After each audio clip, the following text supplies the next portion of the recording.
అండి నమస్తే, welcome to the spice route Telugu. ఈరోజు మన రెసిపీ చింతాకుతో ఒక మంచి టేస్టీ రెసిపీ చేసుకుందాము. అదేనండి చింతాకు చట్నీ.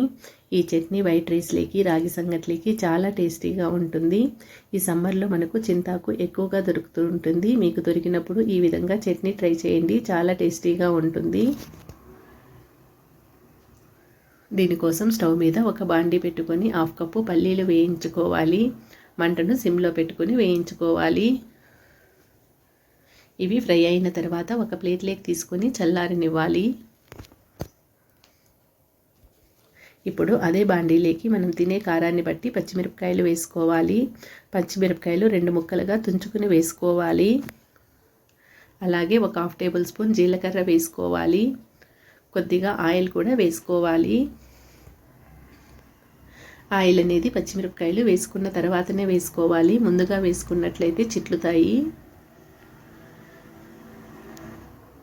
ఈ మిరపకాయలు బాగా కలర్ మారే వరకు ఫ్రై చేసుకొని ఒక ప్లేట్లోకి తీసేసుకొని చల్లారనివ్వాలి.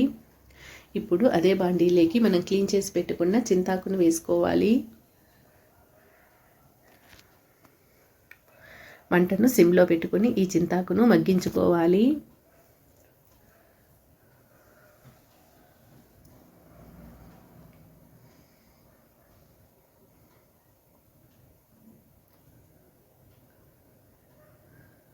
అవసరమైతే కొద్దిగా ఆయిల్ వేసుకొని మగ్గించుకోవాలి. మనము మిరపకాయలు మగ్గించుకున్నప్పుడు ఆయిల్ వేసుకున్నాం కదా, అదే సరిపోతుంది.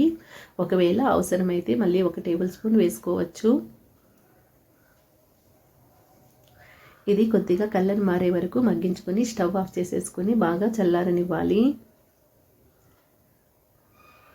ఇవన్నీ బాగా చల్లారిన తర్వాత ఒక మిక్సీ జార్లోకి ముందుగా పల్లీలు వేసుకోవాలి. అలాగే వేయించి పెట్టుకున్న పచ్చిమిరపకాయలు వేసుకోవాలి.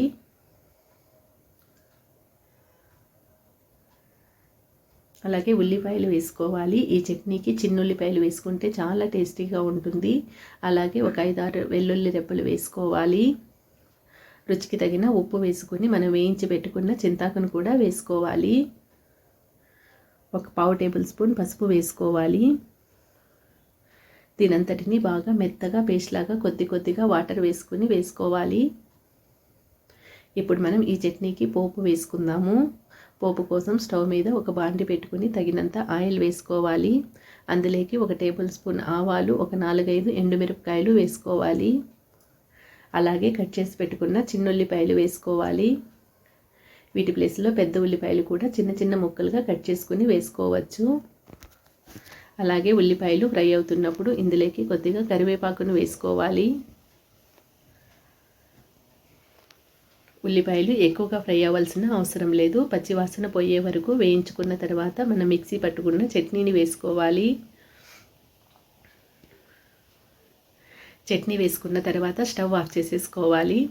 స్టవ్ ఆఫ్ చేసేసుకొని అదే మిక్సీ జార్లోకి కొద్దిగా వాటర్ వేసుకొని ఒకసారి కలుపుకుంటే సరిపోతుంది. అంతేనండి, ఎంతో టేస్టీగా ఉండే చింత చిగురు చట్నీ రెడీ అయిపోయింది.